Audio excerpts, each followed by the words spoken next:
Medical કોલેજમાં અભ્યાસ કરતા 20 વર્ષીય વિદ્યાર્થીનું બેભાન હાલતે મોત થયું છે। રાત્રે સૂતા બાદ સવારે ઉઠ્યો જ નહીં ત્યારે મેડિકલના વિદ્યાર્થીઓમાં શોકની લાગણી જોવા મળી છે। ભાવનગરમાં તારીખ 30 ભાવનગરની મેડિકલ કોલેજમાં અભ્યાસ કરતા અને સર્ટી હોસ્પિટલમાં આવેલ હોસ્ટેલમાં રહેતા 20 વર્ષીય વિદ્યાર્થીનું બેભાન હાલતે મૃત્યુ થતાં મેડિકલના વિદ્યાર્થીઓમાં શોકની લાગણી ફેલાઈ હતી।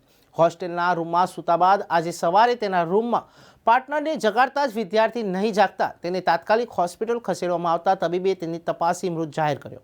આ બનાવ અંગે પ્રાપ્ત વિગત અનુસાર ભાવનગરની મેડિકલ કોલેજમાં અભ્યાસ કરતા અને સર્ટી હોસ્પિટલમાં મેડિકલ હોસ્ટેલ રૂમ નંબર 409માં રહેતો જીગર અણદાભાઈ ચૌધરી, જેની ઉંમર 20 છે, તેમના બેડ ઉપર સૂતા હતા અને સવારના 10:30 કલાકે તેના રૂમ પાર્ટનરને તેને જગાડતા જીગરે કોઈ પ્રતિક્રિયા ન આપતા તેના રૂમ પાર્ટનર અજયભાઈ સંતોષભાઈ મિશ્રાએ તાત્કાલિક તેને સર્ટી હોસ્પિટલ ખસેડાયો હતો, જ્યાં ફરજ પરના તબીબે તેમને તપાસી મૃત જાહેર કર્યા હતા। મેડિકલના વિદ્યાર્થીનું આકસ્મિક અવસાન થતાં મેડિકલ કોલેજના વિદ્યાર્થીઓમાં શોકની લાગણી ફેલાઈ હતી।